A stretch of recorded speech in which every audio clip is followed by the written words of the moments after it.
So yan mga kaitsim, magandang araw sa ating lahat. Nandito na naman po tayo, pangmaritisan muna tayo sandali. At atin lang pong sisilipin ang mga kaganapan ang nangyayari noong mga nakaraan. Siyempre, panoorin din natin ang part 58. Ayan.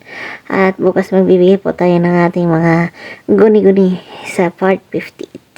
So, ayan, pag-usapan muna natin. Ayan, si Beyonce kasi, di ba, nung nakaraan, ay sinabi ng kanyang ina na si Nanay Hansel na ito ay pinagpaalam po ni Kalingap Ido para po magkasama silang mag-scout. Siyempre, sinasabi ko na noon na hindi naman siya pwedeng ipakita doon sa video ni Kalingap Ido.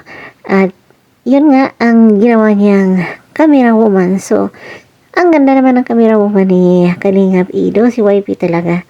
At silipin po natin kung konfirmado ba na siya ba talaga ang camera woman ni Kalingap Id. Kailan mo ulit isasama si Beyonce Ed sa mga lakad mo doon sa mga pag-scout mo? Di ba dati nakasama na siya? Ano yun? Bulong nga. Kasama siya nakaraang araw. Siya ang cameraman to. Pinag-camera. Nung nag-ano kami nagpa-feeding, sabi ko sila sama ka na. Andito na rin tayo. Sinama mo na siya. Sumama ka na, Pasko. Dito na tayo. Makintay po tayo alas 7. Siya na yan. Yun po, may bulong nga.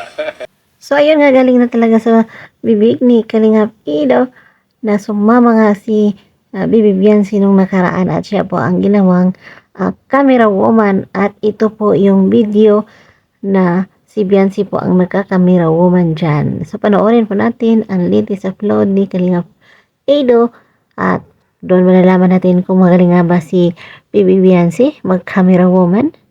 So, yan lang muna for now. Thank you so much for watching. Please support Kalingap Rob, Kalingap Ido at syempre, pakisupport na rin ang aking channel. Salamat!